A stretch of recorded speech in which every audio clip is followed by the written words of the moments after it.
বিসমিল্লাহির রহমানির রহিম। আসসালামু আলাইকুম। আমার বাংলাদেশ পার্টি এবি পার্টির পঞ্চম প্রতিষ্ঠা বার্ষিকী উপলক্ষে আয়োজিত আজকের সম্মানিত সভাপতি জনাব মুজিবুর রহমান মঞ্জু, মঞ্চে উপস্থিত এবং আমার সামনে উপস্থিত বিভিন্ন রাজনৈতিক দলের সম্মানিত নেতৃবৃন্দ, উপস্থিত বিভিন্ন শ্রেণী পেশার বিশিষ্ট ব্যক্তিবর্গ এবং উপস্থিত এবি পার্টির সর্বস্তরের নেতা কর্মী সমর্থকদের দলের এই প্রতিষ্ঠা বার্ষিকীতে জানাই আন্তরিক শুভেচ্ছা। প্রিয় উপস্থিতিবৃন্দ, স্বৈরাচার বা ফ্যাসিবাদী শাসন আমলে আত্মপ্রকাশের পর এবি পার্টি আজই প্রথমবারের মতন ফ্যাসিবাদ মুক্ত একটি পরিবেশে প্রতিষ্ঠা বার্ষিকী উদযাপন করছে।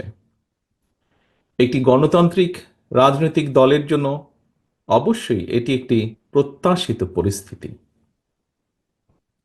স্বৈরাচার বিরোধী একটি রাজনৈতিক দল হিসাবে আপনারা আমাদেরকে দলীয় এই অনুষ্ঠানে আমন্ত্রণ জানিয়েছেন। আপনাদেরকে আমি আন্তরিকভাবে ধন্যবাদ জানাই। এটি অবশ্যই একটি ইতিবাচক রাজনৈতিক সংস্কৃতি। আপনাদের দলের আদর্শ, লক্ষ্য, কর্মসূচি এবং আমাদের দলের আদর্শ, লক্ষ্য, কর্মসূচির মধ্যে স্বাভাবিকভাবেই ভিন্নতা রয়েছে এবং এ কারণেই আপনারা পৃথক একটি দল করেছেন। একইভাবে আরো অনেকগুলো রাজনৈতিক দল রয়েছে বাংলাদেশে, যাদের অনেক নেতৃবৃন্দ আজ আমাদের সামনে উপস্থিত আছেন। যে দলগুলো আমরা একসাথে ফ্যাসিবাদী বিরোধী আন্দোলনে গণতন্ত্রের পক্ষের আমরা রাজপথে ঐক্যবদ্ধভাবে আন্দোলন করেছি। ফ্যাসিবাদী শাসনের পতনের পর নতুন করে এ পর্যন্ত আরো কমপক্ষে 25টি নতুন রাজনৈতিক দল আত্মপ্রকাশ করেছে। রাজনীতির ময়দানে আমরা তাদেরকে স্বাগত জানাই। গণতন্ত্রের পক্ষের রাজনৈতিক দলগুলোর মধ্যে রাজনৈতিক আদর্শের ভিন্নতা থাকতে পারে, তবে আমি বিশ্বাস করি দেশের স্বার্থের প্রশ্নে বাংলাদেশের পক্ষের প্রত্যেকটি রাজনৈতিক দলের অবস্থান এক এবং অভিন্ন। উদ্দেশ্য এবং গন্তব্য এক এবং অভিন্ন। কি সেটি? সেটি হচ্ছে দেশের স্বার্থ রক্ষা এবং অবশ্যই জনগণের কল্যাণ সাধন। প্রিয় উপস্থিতিবৃন্দ, তবে যে রাজনৈতিক দলটি গণতান্ত্রিক রাজনৈতিক চরিত্র, গণতন্ত্র হারিয়ে স্বাধীন সার্বভৌম বাংলাদেশে ফ্যাসিবাদী শাসনের জন্ম দিয়েছিল, সংবিধান লঙ্ঘন করে মানুষের গণতান্ত্রিক অধিকার হরণ করেছিল, খুন, গুম, অপহরণ, সন্ত্রাস, দুর্নীতিতে জড়িয়ে পড়েছিল, বাংলাদেশকে একটি তাবেদার রাষ্ট্রে পরিণত করেছিল, বীর জনতার রক্তক্ষয়ী গণ অভ্যুত্থানে তারা দেশ ছেড়ে পালিয়েছে। গণতান্ত্রিক জনগণ দেশের স্বার্থ বিরোধী বিতাড়িত অপশক্তিকে কখনোই মেনে নেবে না, এটি আমাদের দৃঢ় বিশ্বাস। সম্মানিত উপস্থিতি, সংবিধান লঙ্ঘনকারী বিতাড়িত পতিত পলাতক স্বৈরাচার পুনরায় মাথাচাড়া দিয়ে ওঠার চেষ্টা করছে। আমাদের সংবিধানের 65-র 2 অনুচ্ছেদের নির্দেশনা হচ্ছে জনগণের প্রত্যক্ষ ভোটে সদস্য নির্বাচিত হবে। কিন্তু সংবিধান লঙ্ঘন করে এই পলাতক স্বৈরাচার জনগণের ভোট ছাড়াই 3বার অবৈধ সংসদ সরকার গঠন করে বাংলাদেশের গণতান্ত্রিক জনগণ আজ জানতে চায় সংবিধান লঙ্ঘনের দায় অভিযুক্তদের আগামী দিনের রাজনীতিতে অপ্রাসঙ্গিক করে দিতে অন্তর্বর্তীকালীন সরকার কি পদক্ষেপ গ্রহণ করেছে বা নিয়েছে। ব্লেম গেম দিয়ে দায়িত্ব এড়ানোর কিন্তু কোনো সুযোগ নেই। অন্তর্বর্তীকালীন সরকার পদক্ষেপ নিতে ব্যর্থ হলে আমি দৃঢ়ভাবে বিশ্বাস করি জনগণের ভোটে নির্বাচিত সরকার আগামী দিনে অবশ্যই সংবিধান লঙ্ঘনের দায় অভিযুক্তদের বিরুদ্ধে আইনগত ব্যবস্থা নেবে। পলাতক স্বৈরাচারের বিরুদ্ধে ব্যবস্থা না নিয়ে যারা জাতীয় নির্বাচনের আগে স্থানীয় সরকার নির্বাচনের কথা বলেছেন, তাদেরকে আমি বলতে চাই, লুটপাট আর দুর্নীতির শত শত কোটি টাকা হাতে নিয়ে সারা দেশে পলাতক স্বৈরাচারের দোসররা পুনর্বাসিত হওয়ার সুযোগের অপেক্ষায়। স্থানীয় নির্বাচন পলাতক স্বৈরাচারের জন্য পুনর্বাসিত হওয়ার একটি সুবর্ণ সুযোগ। যারা বলেছেন হয়তোবা তারা এই বিষয়টি বিবেচনা করেননি। আমি অনুরোধ করব বিষয়টিকে এইভাবে বিবেচনা করার জন্য। প্রিয় রাজনৈতিক সহকর্মীবৃন্দ, উপস্থিত প্রিয় ভাই বোনেরা, আমাদের দলীয় আদর্শ ভিন্ন হলেও আমাদের উদ্দেশ্য যেহেতু দেশের স্বার্থ রক্ষা এবং জনগণের কল্যাণ সাধন, সেই বাস্তবতায় একজন রাজনৈতিক সহকর্মী হিসাবে আমার কিছু উপলব্ধি সংক্ষিপ্তভাবে আপনাদের সঙ্গে আমি শেয়ার করতে চাই, বা আপনাদের সামনে আজকের এই সুন্দর মুহূর্তে আমি আপনাদের সামনে উপস্থাপন করতে চাই।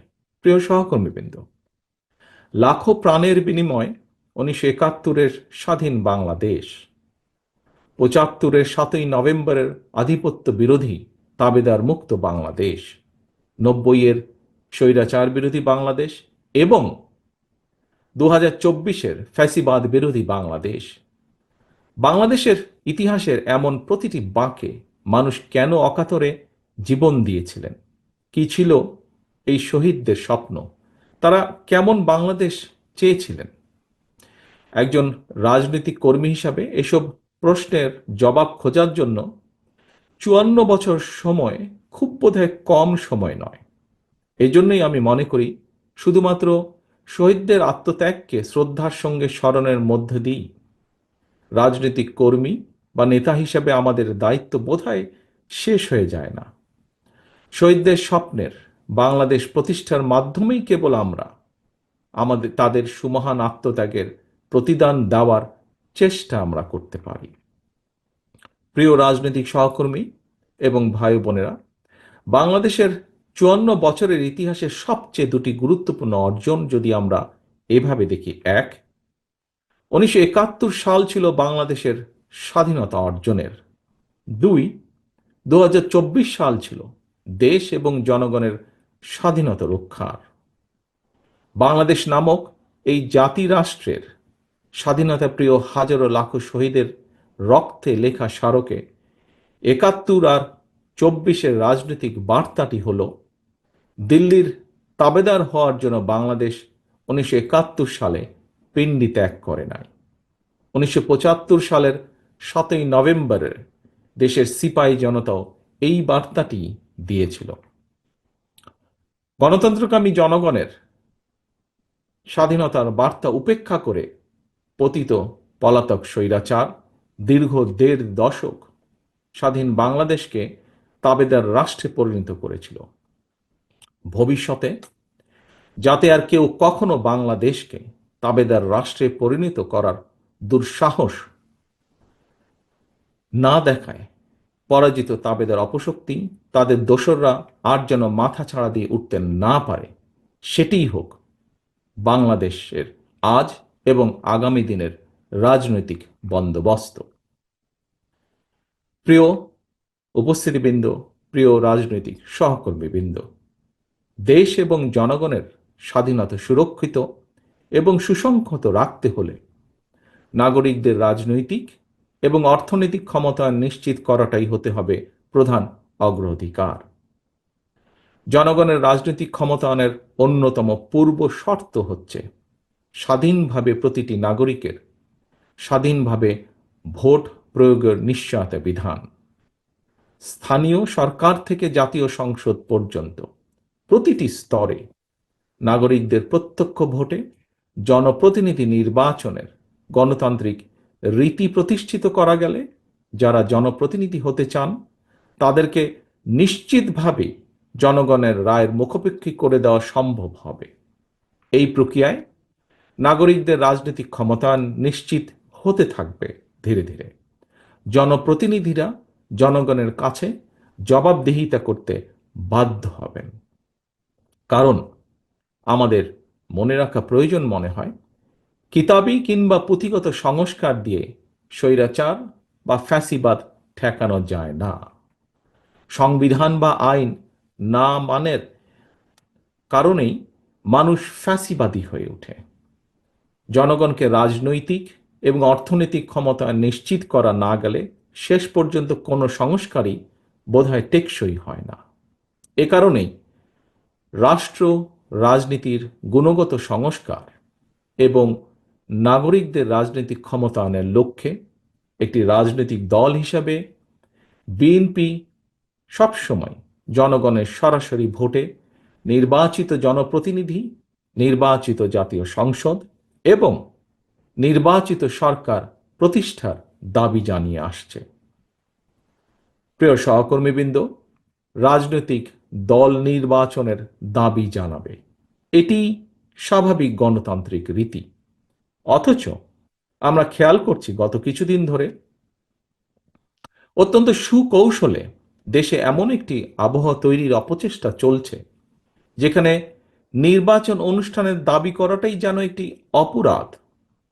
জাতীয় নির্বাচন অনুষ্ঠান নিয়ে অবজ্ঞাসূচক বক্তব্য, মন্তব্য কিন্তু পলাতক স্বৈরাচারকেই আনন্দ দেয়। অপরপক্ষে এটি গণতান্ত্রিকামী জনগণের জন্য কিন্তু অপমানজনক। রাষ্ট্র রাজনীতি মেরামতের জন্য সংস্কারের কর্মযজ্ঞ চলছে। তবে চলমান সংস্কার যদি রাজনৈতিক দলগুলোর নির্বাচন অনুষ্ঠানের দাবিকে অবজ্ঞা করতে হয়, প্রলুব্ধ করে, তাহলে সংস্কারের তাৎপর্যটা কি? এটি বহু মানুষের প্রশ্ন আজ। দেশের প্রতিটি রাজনৈতিক দল সংস্কারের পক্ষে, তারপরেও সংস্কার নিয়ে অন্তর্বর্তীকালীন সরকার কেন এত সময় ক্ষেপণ করছেন, এ নিয়েও জনগণের মনে ধীরে ধীরে প্রশ্ন বেড়েই চলেছে। উপস্থিত প্রিয় রাজনৈতিক সহকর্মীবৃন্দ, প্রিয় ভাই ও বোনেরা, রাজনৈতিক দলগুলোকে অবজ্ঞা এবং জনগণের রায়কে অবহেলা করে বিরাজনীতিকরণকে উৎসাহিত করা হলে সেটি শেষ পর্যন্ত গণতন্ত্রকেই ঝুঁকির মধ্যে কিন্তু ফেলে দেবে। অন্তর্বর্তীকালীন সরকারের প্রতি আবারও আজ এই অনুষ্ঠানের মাধ্যমে আহ্বান জানিয়ে বলতে চাই, সুনির্দিষ্টভাবে জাতীয় নির্বাচনের রোডম্যাপ ঘোষণা করুন। রাজনৈতিক দলগুলোকে,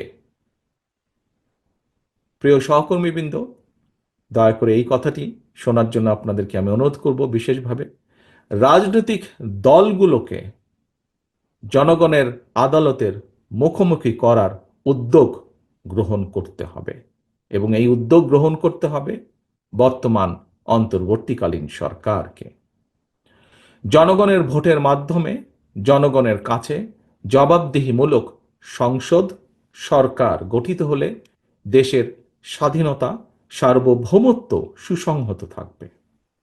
রাজনৈতিক চর্চার মাধ্যমে সরকার গঠন এবং পরিবর্তনে জনগণ এবং রাজনৈতিক দলগুলো অভ্যস্ত হয়ে উঠলে আমি একজন রাজনৈতিক কর্মী হিসাবে দৃঢ়ভাবে বিশ্বাস করি, বাংলাদেশকে আর কেউ তাবেদার রাষ্ট্রে পরিণত করে রাখতে সক্ষম হবে না, ইনশাআল্লাহ। প্রিয় সহকর্মীবৃন্দ, আজকের সম্মানিত সভাপতি, এতক্ষণ আমাকে সময় দেওয়ার জন্য এবং আজকের এই প্রতিষ্ঠা বার্ষিকীর এই অনুষ্ঠানে আমাকে বক্তব্য রাখার সুযোগ দানের জন্য আমি আমার দলের পক্ষ থেকে আবারও আপনাদেরকে আন্তরিক শুভেচ্ছা এবং আজকের এই আপনাদের প্রতিষ্ঠা বার্ষিকী আমার বাংলাদেশ পার্টির প্রতিষ্ঠা বার্ষিকীর আন্তরিক সাফল্য কামনা করে আমার বক্তব্য শেষ করছে। আল্লাহ হাফেজ। বাংলাদেশ জিন্দাবাদ। বাংলাদেশ জাতীয়তাবাদী দল জিন্দাবাদ। ধন্যবাদ এবং কৃতজ্ঞতা।